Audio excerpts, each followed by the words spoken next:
Welcome to Move the Needle. My name is Marlana Semenza, and I'm a photographer and visual strategist, and I create images that frame the way you are seen and understood by your clients and your audience. Please join me in welcoming today's guest. Danny, please give us your full name and tell us what you do. Yeah, hi, thank you. My name is Danny Bader, and I'm an author, speaker, and a podcaster. So what would be your one tip for us to move the needle on our business or brand? Right. My one tip for folks would say, and I use acronyms a lot, and we have a t-shirt line. So I would say IABWV, IABWV. So play a little like Vanna White, right? It all begins with vision. So to move the needle, I think it's really important for us to have a vision, which is, it's an imagined future state, the ability for us to imagine what needs to be real. Athletes do it, business people do it. We can use it so much in our life. Here's where vision kind of smacked me upside the head, so to speak. I'm 28 years of age, and me and my buddy had a tragic accident where a metal ladder we were lowering hit an electric line we thought we were clear of. Had about 8 to 10,000 volts of electricity in it. Long story short, it comes down the ladder, goes into both of our bodies, and it kills both of us. I came back to life. Thus the title of a book, Back to Life. So I'm in this dark place now as a human being. My friend's dead. I'm blaming myself. I'm trying to figure out life. I'm very close to self-destruction.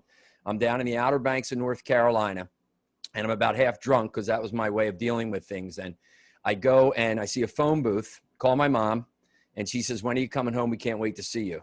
And I got a lump in my throat. I'm crying through tears. And I said, "I'll be home in a day or two."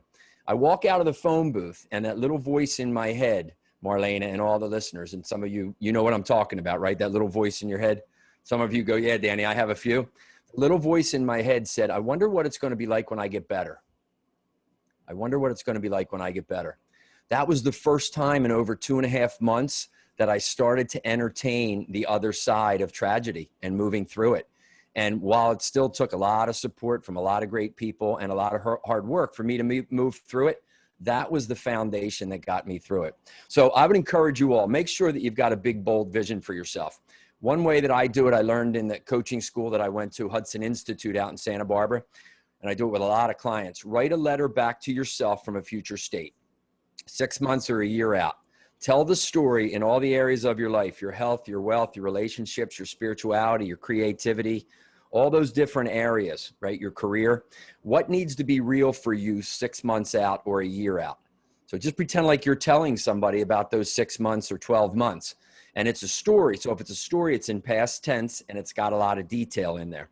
All right. The 3 things you're going to get out of that, and write it somewhere or put it into an all-day event in your calendar. That's what I do. Some people put it into notes on their phone. Some people will record it on a voice memo.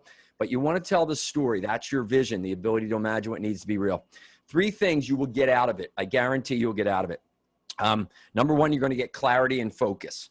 You are now going to be able to look at this big picture and say, okay, this is what I need to do now. All this other stuff on my to-do list, no, it's busy. You know, the power of saying no. So busyness can take us away from our vision sometimes. So you look, boom, here's my big picture. What am I engaged in at the action level? You'll get clarity and focus. Number 2, you're going to get accountability and a little bit of good pressure on yourself, because here's what we all know. Our brain loves completion. Yes? How many of you mark something off? Whew, done, done, done, dopamine, brain, good state.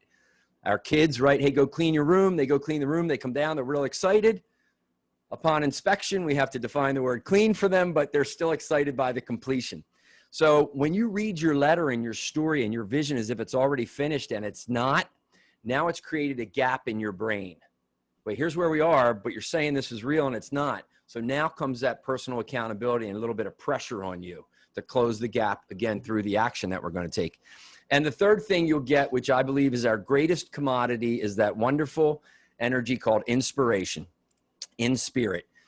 It's different from motivation for me, because motivation usually comes externally, right? We hear a great speaker, we read a book, we movie, quote, something, and that's great. Keep doing that. But we're relying on an outside force to get us the energy of motivation. Inspiration, we just generate it ourselves. So I generate it through meditation. I generate it through prayer. I certainly generate it through reading my vision, because my vision is very valuable for me and my wife and my kids and my business. So when I read it, I'm like, yeah, let's go. So regardless if it's Monday morning or Friday morning, doesn't matter. You still got that good energy. You get your ass out of bed and you say, let's go and let's create it. So IABWV, it all begins with vision. You'll get focus and clarity. You'll get accountability. and you'll also get that beautiful gift of inspiration. So give it a try. Back to you, Marlana. Love that. Thank you so much for that, Danny, and thanks for being here. My pleasure. Take care, everybody. Wish you the best.